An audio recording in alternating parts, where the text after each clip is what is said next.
Hello, everyone. Paul Green here with the Paul Green Comedy Paulcast, episode 1. So here I am adding yet another podcast out into the world because, as we all know, there is not nearly enough of them.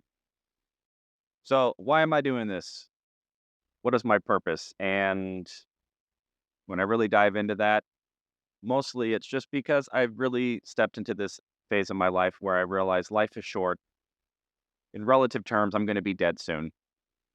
And I've spent a significant amount of my life waiting for permission or being scared or not really going for things that I want to do or that seem interesting to me.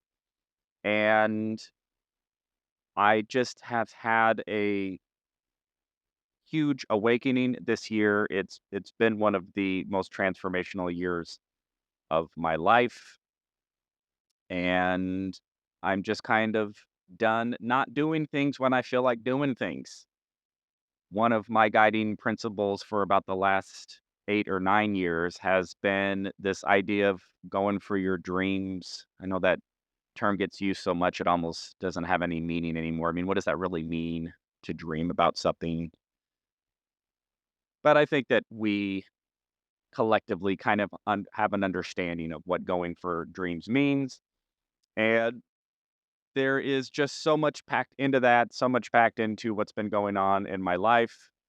And I just want to start talking about it and putting it out there, putting my journey out there, talking about my journey as a stand-up comedian who, again, there's plenty of stand-up comedians, so why am I doing stand-up comedy when there's already tens, if not hundreds of thousands of people out there doing stand-up comedy, and there are plenty of stand-up comedians who are funnier and more successful and have bigger followings and influence than I do, so why am I even doing that? So,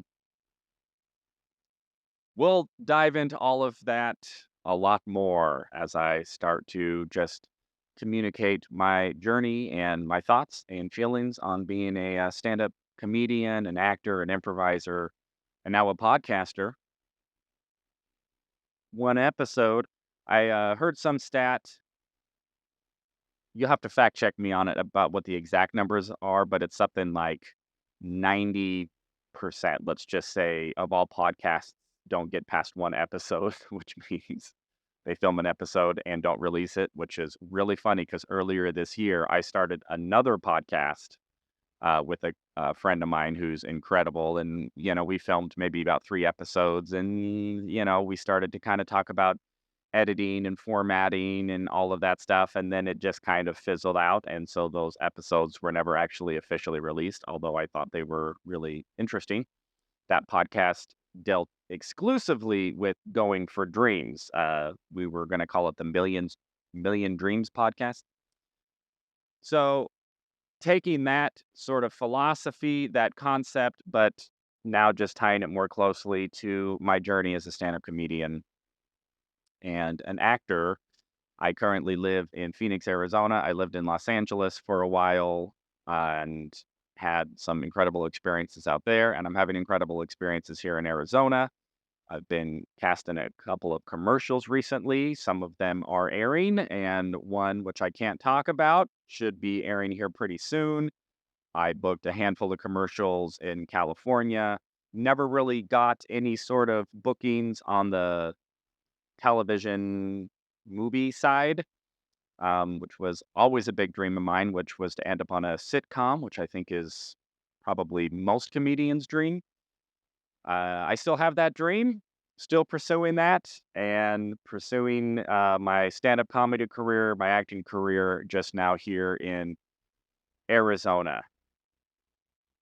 So, anyway, statistically, what did I say? Like 90% of podcasts don't make it past one episode, and then it's something like 95% don't get past, I think, 5 episodes, and then it's something like 99% don't get past 21 episodes. So I do have a minimum goal, which is to get 21 episodes of the Paul Green Comedy Paulcast out into the world.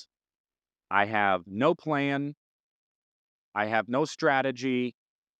I have no guidelines. I don't know how long I'm gonna talk. I don't know how short I'm gonna talk. I don't know what to do with this blue background. Am I gonna crop it out or just talk in front of a blue screen for everybody? I started working on designing sort of like a logo thing. I don't know. And I'm kind of doing this backwards. I think so often everything that I've ever learned about doing something is, you got to sit down and you got to map it out and you got to have your plan and you got to have your strategy and your content distribution strategy and your marketing strategy and, line up all of your guests and blah, blah, blah. And I'm just going, yeah, I'm not going to do any of that. I am just going to move forward. I'm going to do it. It's not going to be perfect. It's probably not even going to be good, and I'll just figure things out as I go. And anybody out there who feels like listening to me talk and maybe gets some inspiration from it or maybe some discouragement from it, yee, I am happy to just share my experience. It's very vulnerable just to sit there and talk about yourself. But the more that I've learned about the business that I am, that's really the business that I am in as a comedian and as a performer and artist, is to be vulnerable, put myself out there and realize I'm not going to be for everybody. I may not even be for most people, but there may be a couple people out there who, for whatever reason, resonate with what's going on with me. My ultimate goal underneath all of my vain ambitions, which I have every vain ambition that I think any comedian has, the wealth and the fame and blowing up and touring and movie deals and TV deals and all of that stuff. I have all that vanity, but underneath all of that, what drives me is the thrill I get connecting emotionally with an audience and bringing joy. And no matter what I'm talking about on stage, even if it's dark, I have a whole routine about talking about how I called the suicide hotline, which was a very real experience. I was at that point in my life and I talk about it because my hope in my little pea brain, my little bald head, is that maybe there's somebody else out there struggling or maybe feels embarrassed that that's where they're at and maybe aren't in a position to call the suicide hotline. Maybe they see my joke and maybe they go like, "Oh, well, if this guy called them, maybe I can call them and maybe that's okay." Maybe it's okay that life isn't going well or isn't going perfectly or maybe is going very, very poorly. And I'll be very frank, I feel like I've been given one of the most incredible blessed lives. I know that may sound cliche. Blessed. Hashtag. Not trying to be trendy. I am just very grateful for my life. And even as grateful as I am and the incredible opportunities and the experiences I've had in life, even I have gotten to certain places of darkness where I have wondered if it's worth it all just to keep stuck to this globe through gravity and just keep living it, um, for no other reason than you you just kind of do. And yet I'm also incredibly ambitious and hopeful and have big dreams and big goals and have to live every single day in that conflict. I don't know if it's a conflict. I don't know what to call it, but there's my reality today. There is what is actually true of my life today. And then there's also what I am hoping will be my truth sometime in the future and trying to navigate that chasm, what feels like a chasm. And also recognizing that happiness is never to be found, at least in my experience, in the next thing. And I am fully aware of the trap of going, well, once I get this thing, once I get this much money, once I get this level of fame, once I get this relationship, once I get this house, once I get this car, once that happens, then happiness will be the result forever. I at least have enough horse sense to know that that's not really how the world works. And So even though I have these dreams and these ambitions, I very much have spent a significant amount of effort and therapy of learning how to be absolutely 100% happy and grateful and content with right now, no matter what is going on in my life. That if I am not happy right now, or if I can't learn how to be happy in the right now, and I don't mean, oh, I just got in a car wreck, yay! Things happen. You stub your toe, you get a parking ticket. I'm being kind of trite with the types of things that can go wrong, and yes, also much worse than that. And so I'm not saying that I anticipate that my life will achieve a level of transcendence and stoicism that I will never experience a negative emotion. But I am aware that just in terms of general default appreciation and gratitude for life, that absolutely, for me, is a choice independent of where I'm at with any sort of measurable or unmeasurable status symbol or level of fame, wealth, fortune, capacity, resource. So that's where I'm at in this game called life. I am again, a stand-up comedian. I've been in the stand-up comedy game for about 7, 8 years.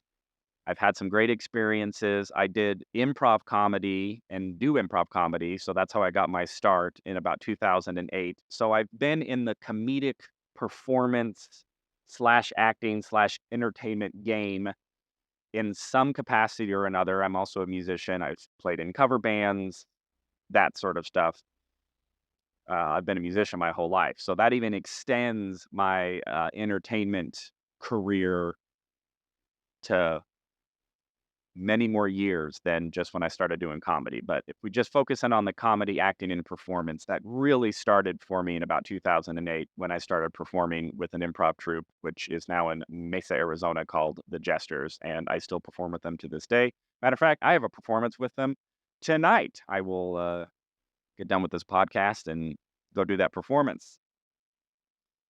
So that's where I'm at. I am not famous. I don't have a huge following.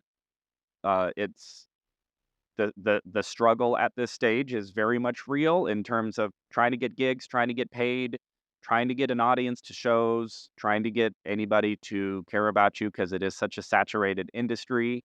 And there are so many talented, incredible comedians and performers who I've met over the years. And it's mind boggling to me who gets famous, who doesn't, who blows up, who doesn't blow up. I don't understand how any of that works, why that happens, why it doesn't. If there was a formula, I think then it would probably happen for more people. So I don't know what the formula is. And I also don't care anymore. I'm really just at the point to where I I have felt called and compelled from whatever God up there or whatever universe or whatever influence compels individuals into certain courses of action that seem wildly impractical. There is nothing practical about what I'm doing. It makes no sense why, at this stage in my life, why I'm still dedicating and sacrificing so much just for the opportunity to share comedy with an audience that if I didn't exist, they would be fine.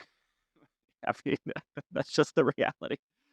Any show I've ever done, if I wasn't there, there's another 100 or another 1,000 comics who could just step in and entertain an audience. So it is fascinating. But I'll tell you, every time I've thought about quitting, which has been many times, or any time I even have said to myself, "Yeah, I'm kind of done with this," I just kind of have my Robert De Niro Godfather moment of every time I think I'm out, Santa Claus pulling me right back in. Wait, that's not De Niro. That's the other one. Anyway, I said the other one. That's Pacino, right? So here I am, and now I'm doing a podcast which nobody needs, but I'm doing it anyway. And if what I'm saying resonates to anybody, that's what I'm about. Going for your dreams, doing the things that call to you, even though they don't make sense. Maybe they don't seem practical. And who knows even if they'll be quote unquote successful. I'm really more and more just attaching my expectation to any sort of outcome of success because that metric seems so arbitrary to me now and so intangible that I'm just going, well, maybe something happens, maybe it doesn't. But in the meantime, I feel like doing a podcast and just talking about what's going on. So that's what I'm going to do. And it's not going to be perfect. I don't. I don't even know what to do with. I'm sitting in front of a blue screen. I don't have a background. I don't have scenery. I don't have a logo. I have social media channels. This microphone, which I bought 10 years ago. It was my microphone for this cover band that I performed in, and it actually worked pretty good for this podcast. I'm plugging it directly into my cell phone. And here we are. That's what I'm doing. So, this has been episode 1. I think that's enough for episode 1. So what, we did about 16 minutes? I don't know. Is that a good length? Who knows? I know Joe Rogan talks for 3 hours. I'm not gonna talk for 3 hours. I think that's too long for me, at least from where I'm at. Although I would love to be on Joe Rogan's podcast and talk to him for 3 years or 3 hours. Who knows? Maybe that's another goal. Maybe that's another dream, another ambition. Dream big, right? So that's what I'm doing. I'm out here. I'm dreaming big. I'm going for stuff. I'm doing things. I'm performing comedy. I'm acting. I am improvising. I'm podcasting and just seeing what happens and enjoying the journey and being excited about whatever happens or whatever doesn't happen. And here we go. At the end of the day, I'm happy right now and I'm grateful for right now and I feel fulfilled right now. And so, what else could happen? Who knows? Well, let's find out. So, anyway, Paul Green and the Paul Green Comedy Paulcast, episode 1.